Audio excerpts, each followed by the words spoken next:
Voilà, bonsoir à tous.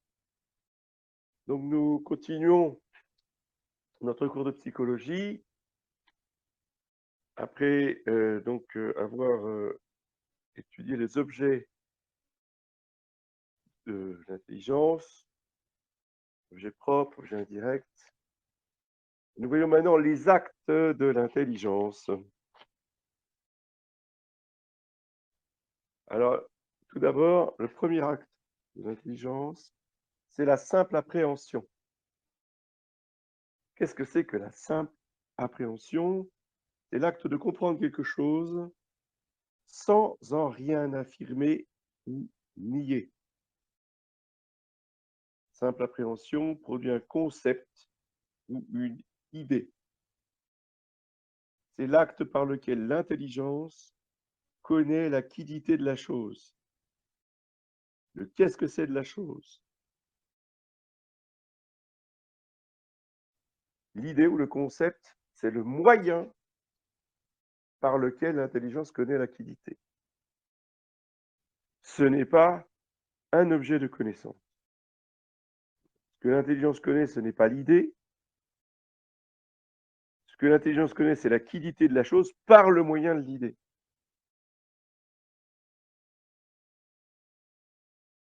Alors le concept ou l'idée ont plusieurs autres synonymes qui veulent dire la même chose. Le verbe mental et l'espèce expresse.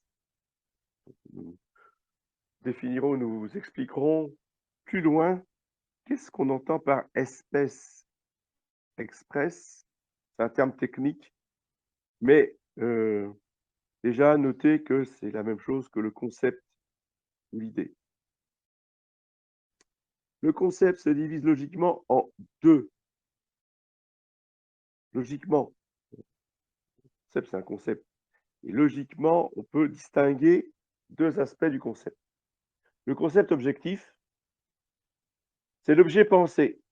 C'est la fameuse quiddité. C'est ce que certains philosophes modernes, thomistes, appellent la raison d'être. Mais j'aime pas cette expression parce que ça ne rend pas compte de manière suffisamment précise de ce que c'est que le concept.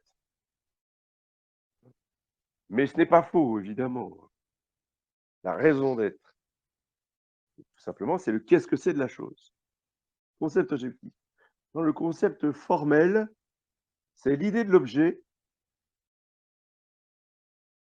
c'est-à-dire le concept dans l'intelligence. Concept objectif, c'est l'objet pensé. Pensé, mais c'est l'objet. Tandis que le concept formel, c'est l'idée de l'objet. Vous voyez que c'est une nuance un peu subtile, c'est logique. Mais c'est considérer le concept sous les deux angles, du côté de l'objet comme du côté du sujet. Le concept n'est pas l'image. L'image est dans l'imagination, je vous rappelle. L'image, elle est sensible, c'est le fantasme. Ce que saint Thomas appelait le fantasme. Le concept n'est pas le fantasme. Le concept est quelque chose d'abstrait. L'image, quelque chose de sensible. Le concept n'est pas le mot. Ça, c'est très, très important de bien distinguer le concept, l'idée que nous avons dans notre intelligence, et le mot qui exprime l'idée que nous avons dans l'intelligence. Ça, c'est tout le problème, si vous voulez, et la controverse qui a suscité des polémiques terribles au moment du Moyen Âge, à l'université de Sorbonne en particulier, mais pas que, en Angleterre aussi, avec les nominalistes, et qui considéraient que le nom ou le mot qui exprime la chose, et si on change le mot, on change la chose. Une absurdité. C'est pour ça qu'il faut bien comprendre que les mots ne sont pas le concept. Le mot, c'est une image sonore qui communique le concept. Mais le mot et le concept sont indépendants l'un de l'autre. Il y a des idées sans mots, il y a des mots sans idées. Il y a aussi des mots qui sont totalement différents. Pardon. Il y a des mots qui sont totalement indifférents aux idées. Par exemple, une même idée peut être exprimée par 1000 mots différents, dans 1000 langues ou 1000 langages différents. Vous voyez? Ça sera toujours le même concept de table. Vous l'appeliez goulouk, table, ce que vous voulez, c'est toujours le même concept de table. Et donc, les hommes entre eux peuvent se comprendre lorsqu'ils arrivent à communiquer leur concept, par un moyen ou par un autre. Dans le sens contraire, les mêmes mots peuvent avoir des sens différents. Ce sont tous les homonymes et les faux amis. Et dans les autres langues, des mots qui s'écrivent exactement pareil et qui ne veulent pas du tout dire la même chose. Donc c'est les uns sont synonymes, les autres sont homonymes.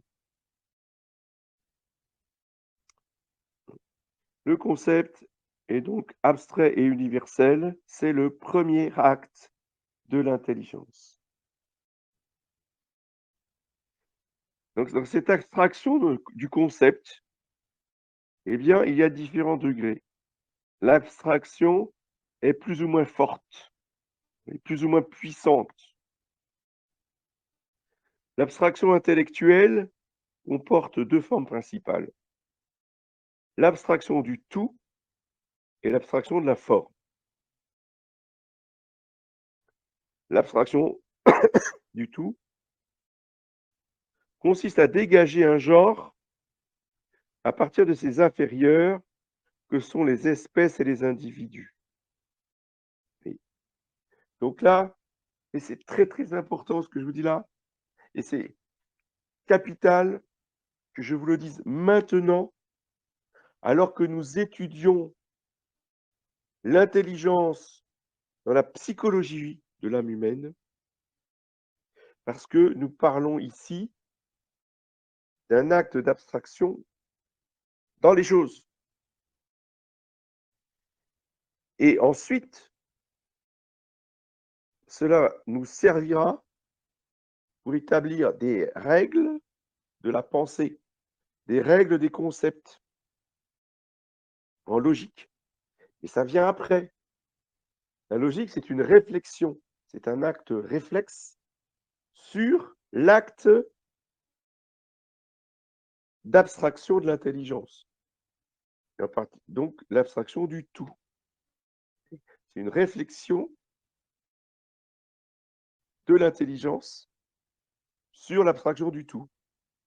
Et cette réflexion va être une réflexion logique. Et d'abord, avant la réflexion logique, il y a l'acte de l'intelligence d'abstraction. Là, je n'insisterai jamais assez là-dessus. Et alors, effectivement, le genre est appelé en logique un tout logique, avec en arrière-fond le principe de totalité dont je vous ai parlé dans les premières leçons sur les premiers principes. N'oublions jamais, principe de totalité, la partie est plus petite que le tout. La partie est pour le tout, et non pas le tout pour les parties. Donc le genre est appelé un tout logique. Et ses inférieurs, c'est-à-dire les espèces, sont les parties logiques du tout du genre. Donc cette abstraction dégage le tout de ses parties, ou distingue le tout de ses parties. La deuxième sorte d'abstraction, c'est l'abstraction de la forme. L'abstraction de la forme consiste à dégager un type d'être à partir des individus qui le réalisent. Cette abstraction dégage la forme de la matière. Donc, vous voyez, il y a une abstraction qui part d'en haut, du tout,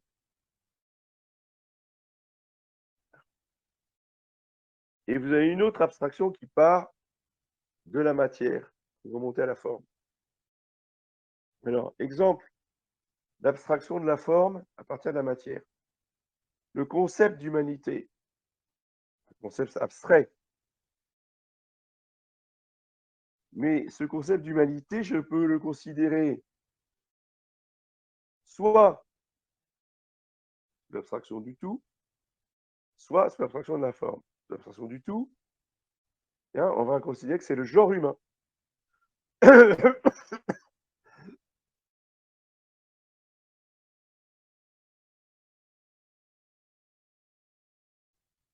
Le genre humain, c'est-à-dire tous les hommes. Tandis que l'abstraction de la forme, c'est l'humanité de Paul qui est devant moi.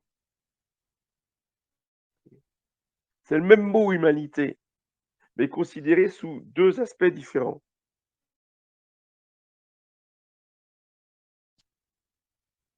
L'abstraction du tout est commune à toutes les sciences. L'abstraction de la forme comporte 3 degrés qui constituent les grands types des savoirs humains. Ce qu'on appelle les 3 degrés d'abstraction. Mais ces 3 degrés d'abstraction, c'est l'abstraction de la forme qui est plus ou moins puissante,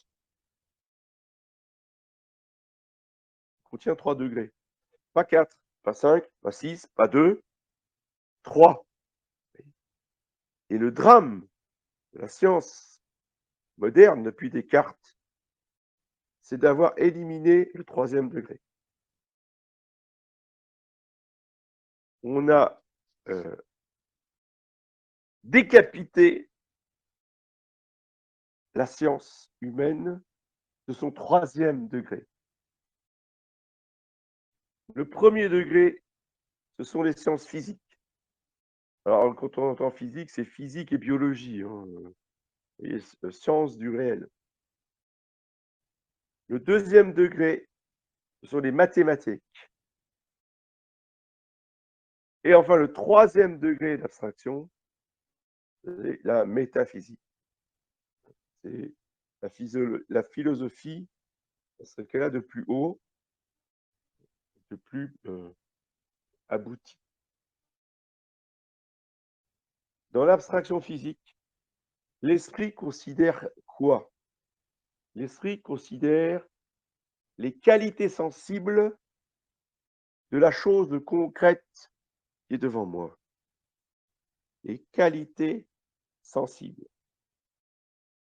Le poids, la couleur, la chaleur, les dimensions concrètes, les propriétés chimiques, etc., etc. 1er degré d'abstraction. 2e degré d'abstraction, la mathématique. Alors là, l'esprit considère,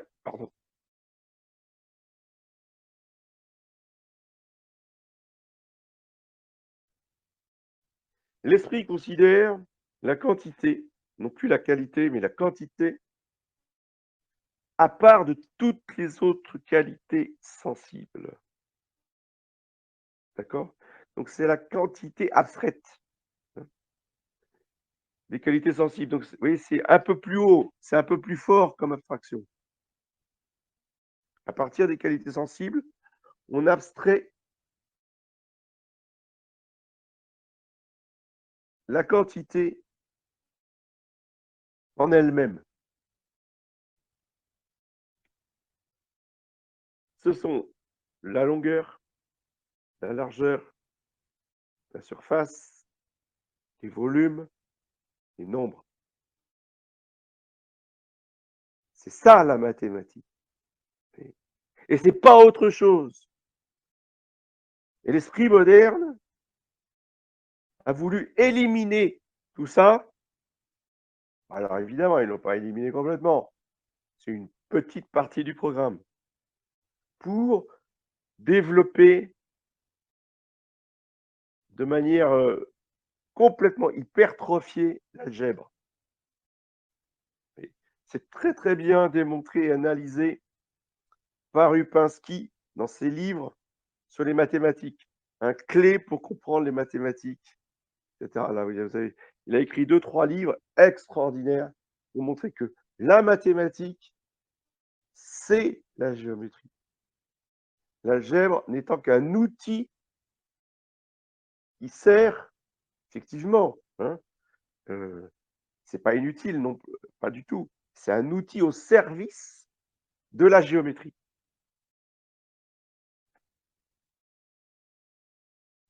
Et enfin, le 3e degré d'abstraction, c'est la métaphysique. Ici, l'esprit considère l'être de la chose en tant qu'être, en tant que la chose est, c'est tout, en tant qu'elle existe. Donc l'esprit va distinguer l'essence et l'existence, la substance et les accidents, au niveau de l'être.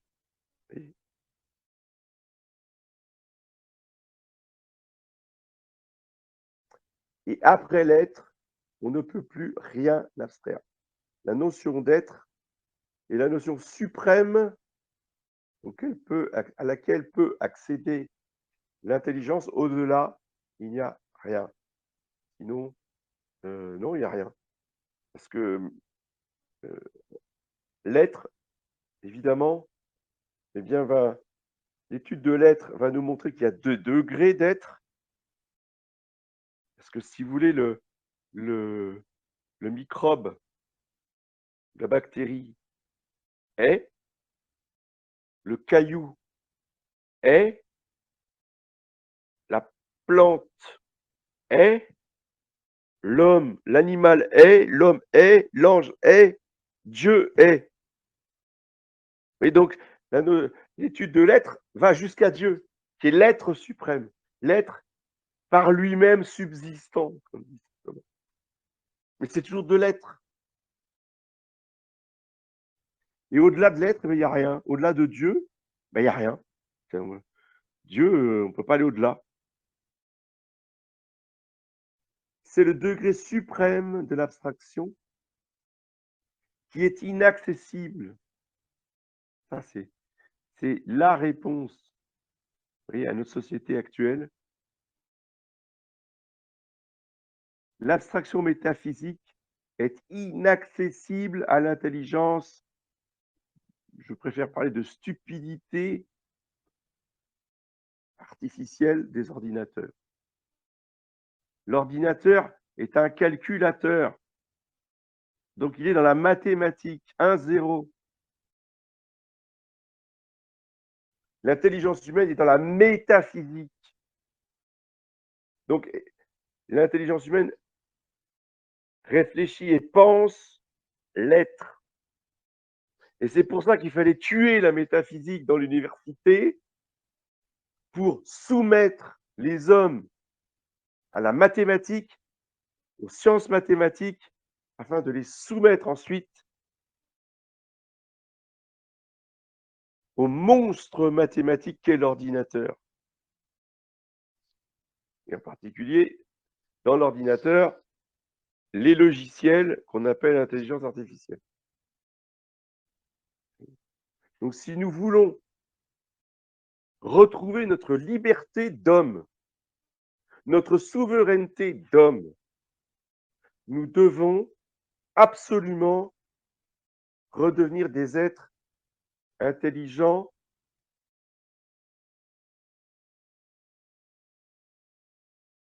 au niveau métaphysique.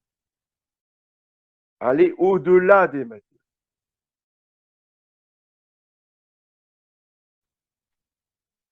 Et Aristote n'hésite pas à dire que l'esprit mathématique pur, oui, encore une fois, les mathématiques sont très utiles, Et Aristote ne méprise pas les mathématiques.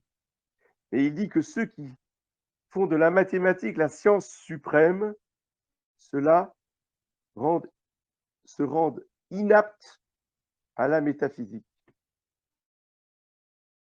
De la même façon, l'esprit seulement scientifique se rend inapte à la métaphysique.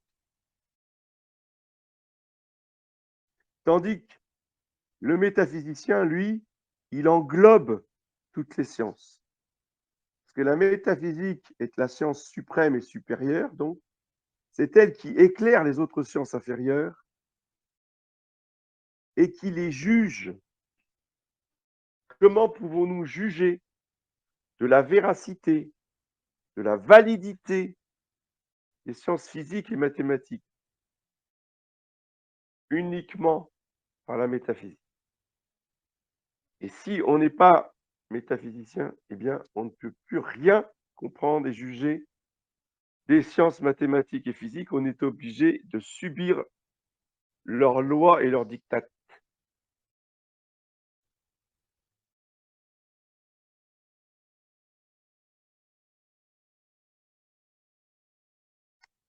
Expliquons maintenant comment fonctionne l'abstraction humaine, l'abstraction de l'intelligence. Eh bien, pour illustrer ça, je vous ai mis un schéma sur le groupe apologétique, là, une photo qu'on appelle la scie de la connaissance. Il vous explique les étapes. Alors, c'est des étapes logiques, c'est pas du tout des étapes réelles ou chronologiques. Pour comprendre, c'est pour décomposer logiquement comment fonctionne notre intelligence.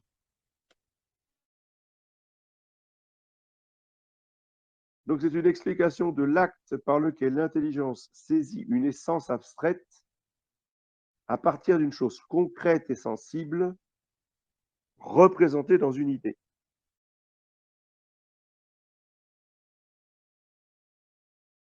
Cet acte intellectuel peut se décomposer en 3 phases logiques.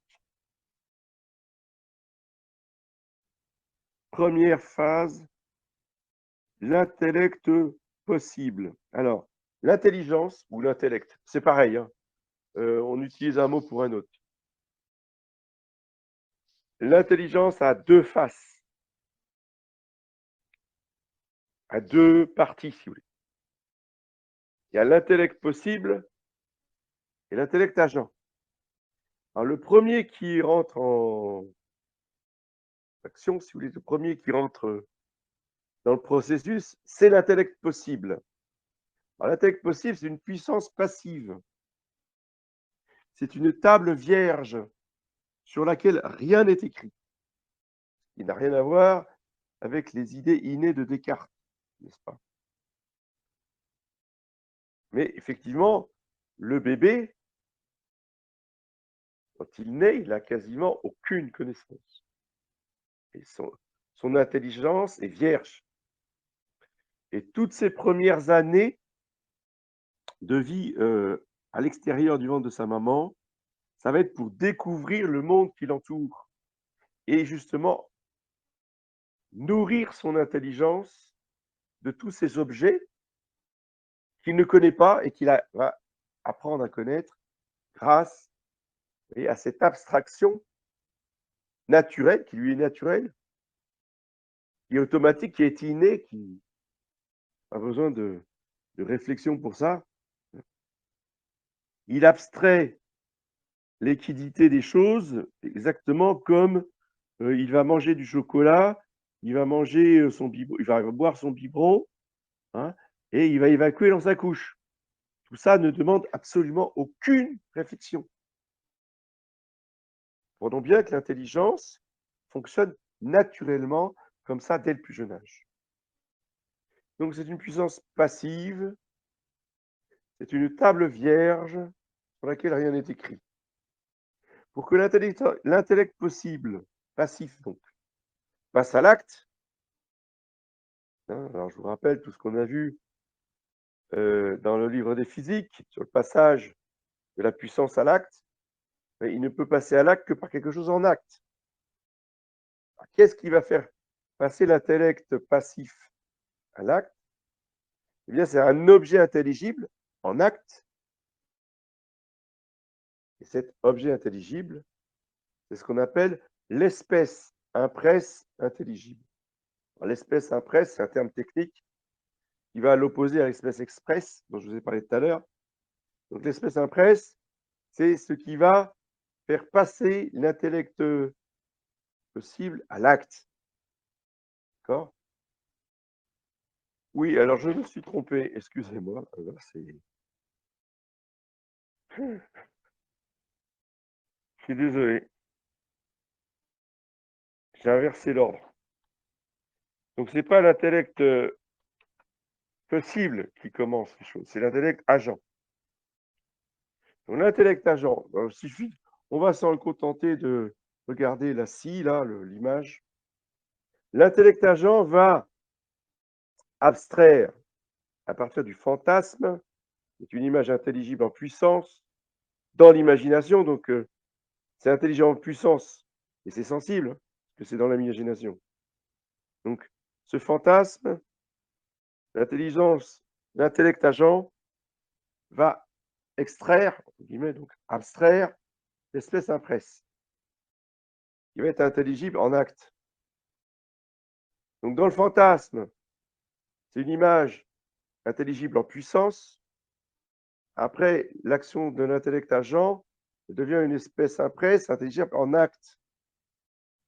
Et intervient la deuxième partie de l'intelligence, qui est l'intellect patient, qui va faire passer l'espèce impresse en espèce expresse. Et l'espèce expresse, c'est tout simplement l'idée, le concept ou le verbe mental.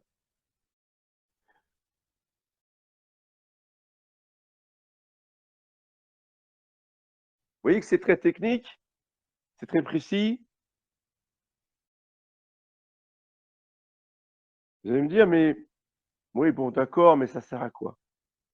Eh bien, ça va servir en théologie, puisque je vous rappelle que la philosophie est toujours la servante de la théologie, et d'avoir décortiqué ainsi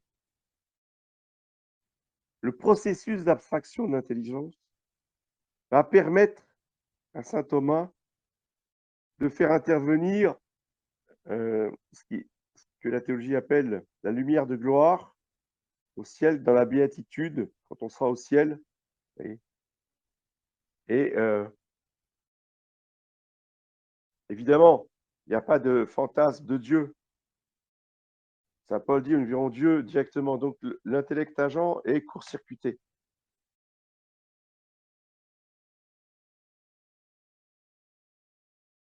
Et la lumière de gloire intervient directement sur l'intellect patient. Ça, la vision béatifique. Et que c'est quand même génial. Et ça a des conséquences même sur notre vie spirituelle. C'est-à-dire, quand on a compris ça, ça n'explique pas, ça reste un mystère, la vision béatifique, mais n'empêche que ça devient beaucoup plus précis pour nous. Et on comprend que Dieu, même au ciel, s'adapte à la nature de notre intelligence.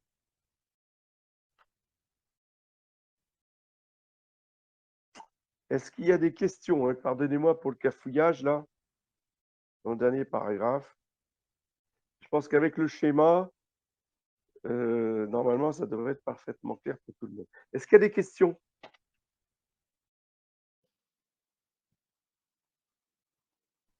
Je vous écoute. C'est l'abbé, je vous remercie parce que, en fait, au début de l'intervention, je me posais des questions sur la scie de la connaissance, sur le schéma. Oui, Donc, et en fait, alors, à la fin? vous avez répondu à mes questions. Voilà. Voilà. Ce que je me posais vraiment, j'étais un peu dans le brouillard. Je comprends. Mais le schéma est indissociable du commentaire. Bah oui, oui, absolument. Je m'en rends compte. Donc, ça m'ouvre bien des choses. Je vous remercie. Je vous en prie.